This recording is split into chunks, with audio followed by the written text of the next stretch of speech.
Position philosophies from colleges. So there's like, again, I don't know if this is an actual NFL team. I really, really hope an NFL team isn't doing this because I feel like it's more just like fans. Yeah, easy way to get fired. But fans obviously will sometimes sit here and have this like notion of, oh, well, this guy's from Ohio State. He's going to be a bad quarterback. Oh, this guy's from, USC. He's going to be a good quarterback, or, whatever it is. And it's not just for quarterbacks. It's, O-linemen from Wisconsin, or it's DBs from Alabama, where, fans sit here and go, well, just because this guy's from this college means therefore he must be good. Like, this is just, as I think you kind of see it, linebacker U, running back U, DB U. So what are your thoughts about that? And do you think teams actually use that, or is it just a fan belief? So to answer the first part of your question, my hard stance is if you're scouting the helmet and not the player, what the hell are you even doing? Like basing a player's past performance who went to that school, if you're using that to kind of base your judgment on that current prospect, then like you're not really looking at that current prospect. Like you're not watching his film, talking to people who are like around him. And I'm talking from the standpoint of like scouts. I mean, us fans, we probably won't be able to interview the quarterback coach for, Ohio State. So if you're like a scout for say, let's go back to the whole NFL front office part. I mean, they're doing a bunch of work, doing a bunch of research. I mean, like they're probably talking to that dude's like high school friends to get a feel of who he is, right? Us fans, I talk to people all the time. Let's use CJ Stroud as the most recent example of this. Talk to like my buddies, and they're like, yeah, I want to draft CJ Stroud at all because he went to like Ohio State and no one from Ohio State has like made it, and I was like, well, like, did you factor in that he's like a 2-time like Heisman, finalist and like whatever? Like, no. I'm like, well, did you watch any film on him? Did you see like him going through his reads and how clean he is like in like the pocket and his footwork and all that stuff? No. Okay, so you're basing it off like JT Barrett, for example. Like, yeah. I'm like, okay, so there's like your first problem. And I don't think NFL scouts or front office or I mean, I like hope not. I mean, if you really hope. Dude, if you go to like a pre-draft meeting, right, and your GM asks you, "Hey, Brendan, why are you so low on CJ Stroud?" And I go, "He went to Ohio State." I didn't even need to call anybody, Coach. I didn't have to do anything, Coach. I didn't even pop open the film or nothing. This is the easiest assignment you've given me of all time. I'm probably getting fired. Like, for sure. you should get fired if you like say that. So, and then it goes like both ways too, right? So you're talking about like RBU. I don't know which college will be deemed as RBU, right? But the same with Wisconsin, sure. Yeah, so you say, hey, Brendan, why you put Braylon Allen in your top, running back for his first class? Well, Coach, he's a fucking Badger. What else? What else have I got to say? Get a badge. And it works. It works both ways, man. So that's why my hard stance is you got to scout the player. Don't scout the helmet. I don't care what school he went to. If he can play, he can play, right? On the flip side, if he can't play, even though he went to a really prized school, you probably shouldn't have drafted him like in the first round. So, yeah, those are my thoughts. I mean, I feel like to dig a little deeper. I mean, obviously, I really hope there's no. I'm not even gonna hope. I can say with confidence, there's no team doing this. Like, there's no team looking at it and going, "Oh, Alabama, cool." I think what goes into it a little more detail is, or why you see RBUs or why you see certain things. I think it's a little bit of a deeper dive of, to take Ohio State, for example, here. Like, their receivers are so good these past 5 or 6 years. Well, of course, their wide receiver coach, Brian Hartline, is a former NFL receiver. He's a great coach. He's coaching these guys up to like their full potential before they ever step onto an NFL field.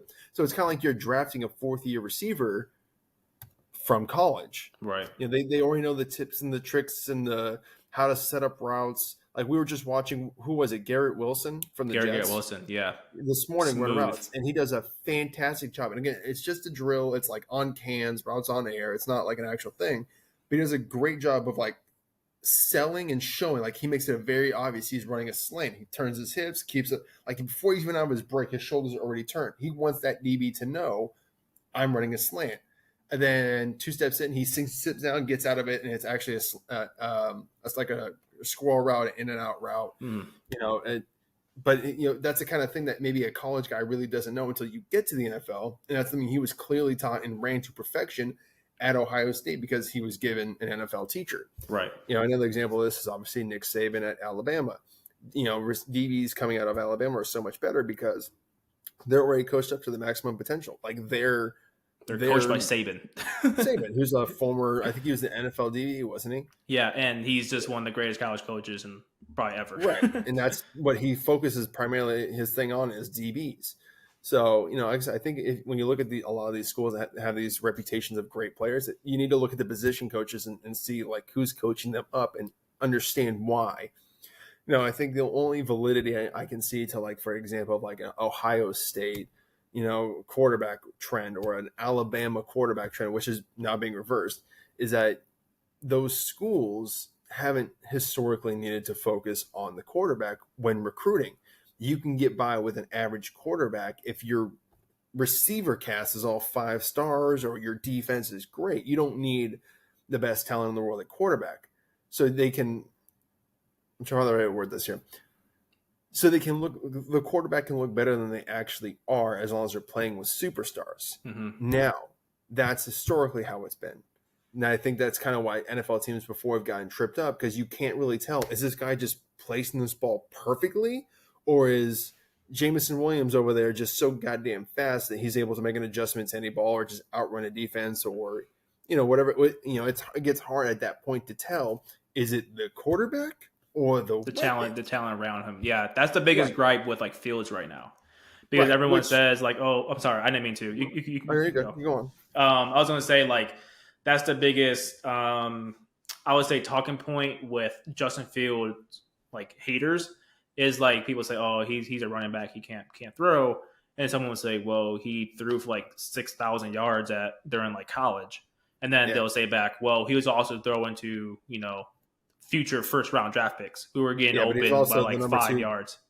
He was also the number 2 ranked quarterback in his high school class, right behind Trevor Lawrence. He was like, it was a toss up between 1 and 2 with him. Yeah. So, I mean, the dude was talented before he got to Ohio State, which is kind of leads me to my next point perfectly, is, you know, over the last 4 or 5 years, and Nick Saban's talked about this extensively. Go watch any of his interviews.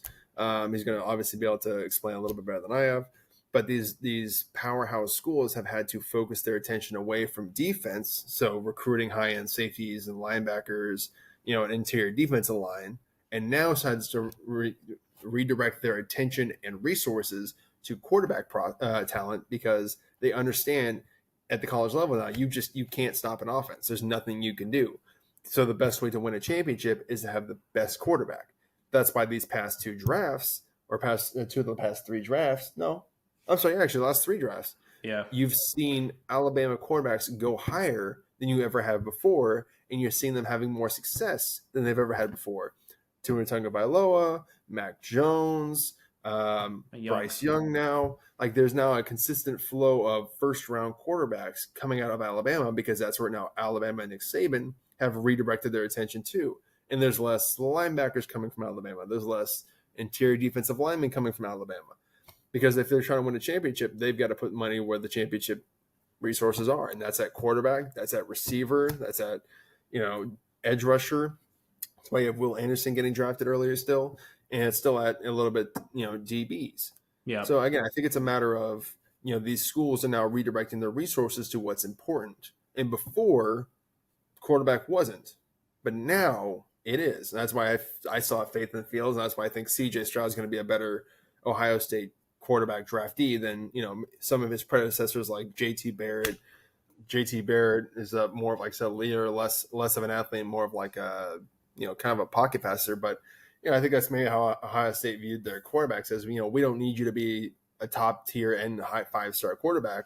We need an athlete back there. And now they're switching from that to, hey, we need this dual threat guy. We need a guy that can throw as well as he runs. And that's why I do think you've kind of seen this transition from the Terrell Pryors to the Fields and the Strouds.